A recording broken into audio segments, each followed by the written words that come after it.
Right. ఏపీలో MLC ఎన్నికల్లో polling ప్రశాంతంగా ముగుస్తుంది. ఎక్కడికక్కడ 144 సెక్షన్ భద్రతా ఏర్పాట్ల నడుమ పోలింగ్ జరుగుతోంది. ఇక పూర్తి సమాచారాన్ని మా కరెస్పాండెంట్ మురళి అందిస్తారు. మురళి, ప్రస్తుతం అక్కడ పోలింగ్ ఏ విధంగా జరుగుతోంది?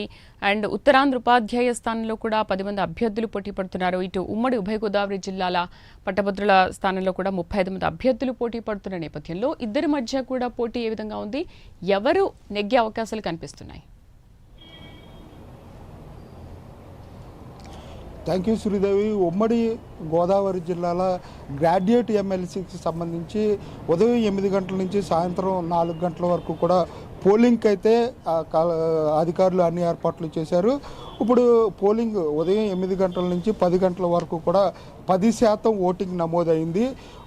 పోలింగ్ కేంద్రాల వద్ద 144 సెక్షన్ అయితే అమలు చేస్తున్నారు. భద్రత కట్టుదిట్టమైన ఏర్పాట్ల మధ్య అయితే అన్ని ఏర్పాట్లు చేశారు. ఎవరైతే ఓటు హక్కు వినియోగించుకోండి అంటే ఉమ్మడి గోదావరి జిల్లాల్లో 3,14,985 మంది ఓటర్లు ఉన్న నేపథ్యంలో ప్రతి ఒక్కరూ ఓటు హక్కు వినియోగించుకునే విధంగా ఎన్నికల రిటర్నింగ్ అధికారి అలాగే ఏలూరు జిల్లా కలెక్టర్ వెట్రిసెల్వి ఆధ్వర్యంలో 455 టీంలు అయితే అలాగే ప్రొసీడింగ్ ఆఫీసర్లు, అసిస్టెంట్ ప్రొసీడింగ్ ఆఫీసర్ల నడుమ ఈ పోలింగ్ సజావుగా జరుగుతుందని చెప్పుకోవచ్చు.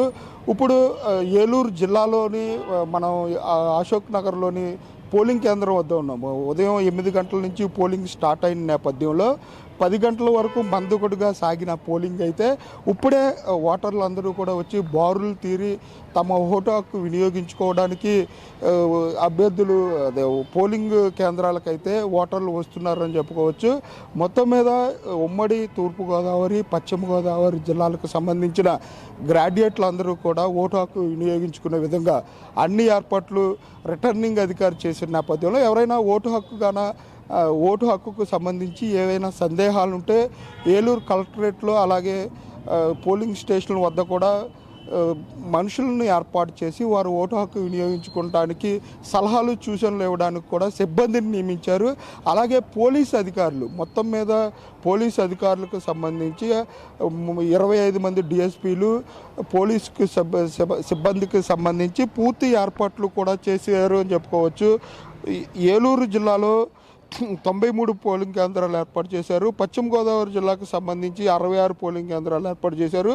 ఏలూరు జిల్లాలో 42,288 మంది ఓటర్లు, పశ్చిమ గోదావరి జిల్లాకు సంబంధించి 70,052 మంది ఓటర్లు ఓటు హక్కు వినియోగించుకున్నారు.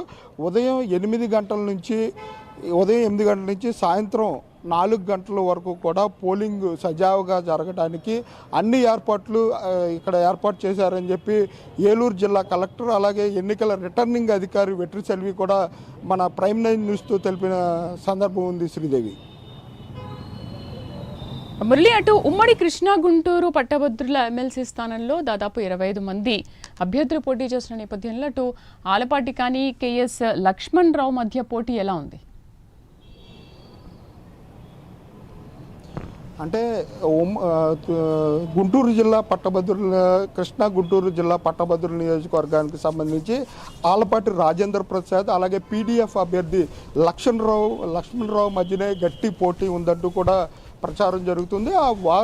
అంటే కూటమి అభ్యర్థిగా ఆలపాటి రాజేంద్ర ప్రసాద్, పీడీఎఫ్ అభ్యర్థిగా లక్ష్మణ్ రావు ఉన్న నేపథ్యంలో అటు టీచర్స్ కానివ్వండి, గ్రాడ్యుయేట్స్ ఎక్కువగా పీడీఎఫ్ పార్టీకి, టీచర్స్లు ఎక్కువగా పీడీఎఫ్ పార్టీకి మద్దతుగా నిలుస్తారు. అంటే కూటమి పార్టీకి సంబంధించి కూటమి అభ్యర్థిగా ఆలపాటి రాజేంద్ర ప్రసాద్ ఉన్న నేపథ్యంలో ఆలపాటి రాజేంద్ర ప్రసాద్ వైపే మొగ్గు చూపుతారంటూ కూడా ప్రచారం జరుగుతుంది. Sridevi. Right Murali, thank you.